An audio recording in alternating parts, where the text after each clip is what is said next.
একটি দলে স্টেডিয়াম বা খেপের মাঠে হোক দুই তিনটা হলে মানে ভালো, চারটা হলে ঠিক আছে, এর উপরে আমি চাই না কোনো বিদেশি। 3 থেকে 4 এর উপরে আপনি যেতে চান না, 4-এর উপরে আসলে বিদেশি আমি চাই না।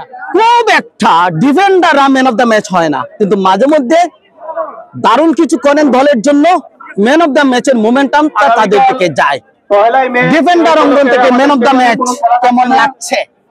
আলহামদুলিল্লাহ, আসলে আমি যেটা বলতে চাই, আসলে ডিফেন্ডার আসলে ম্যান অফ দ্য ম্যাচ খুবই কম হয় খেলার মাঝে। আপনারা জানেন যে বেশিরভাগ স্ট্রাইকার গোল করে, মিডফিল্ড গোল করে, ডিফেন্ডার তেমন একটা গোল করতে পারে না। কিন্তু আসলে ভালো ক্লিয়ারেন্স দেন, ভালো ম্যাচ খেলার কারণে হয়তো আমার ম্যান অফ দ্য ম্যাচ দেওয়া হয়েছে আজকে।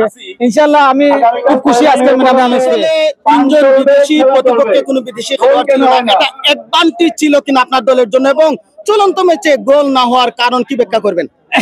আসলে আমাদের টিম ফার্স্ট হাফে 2-1 রেজাল্ট পাওয়ার কথা ছিল, সেখানে আমাদের গোলগুলা কালেক্ট করতে পারে নাই, ফিনিশিং গুলো আমাদের কালেক্ট হয় নাই। তো সব মিলিয়ে নেক্সট হাফে আমরা একটু স্লো খেলছি আমাদের টিম।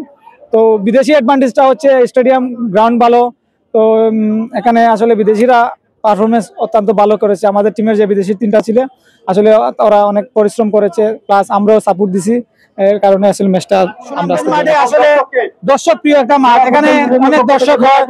আর খেলাটা হচ্ছে আমরা দর্শকের আনন্দ দেওয়ার জন্য আমরা আসি। তো ডিএফএ চ্যাম্পিয়নশিপ আসলে অত্যন্ত সুন্দর একটা টুর্নামেন্ট, এই টুর্নামেন্টের সফলতা হলে মানে ভালো, 4টা হলে ঠিক আছে, এর উপরে আমি চাই না কোনো বিদেশি। 3 থেকে 4 এর উপরে আপনি যেতে চান না, 4-এর উপরে আসলে বিদেশি আমি চাই না। 3টা বা 4টা পরবর্তী হচ্ছে আমাদের দেশের প্লেয়ার যেগুলো আছে, আমাদের সিলেটের লোকাল, সুনামগঞ্জ, হবিগঞ্জ, মৌলভীবাজারের প্লেয়ারগুলো সুযোগ পেলে এখান থেকে আসলে জাতীয় দল বা বিভিন্ন দলে সুযোগ পাবে প্লেয়ার।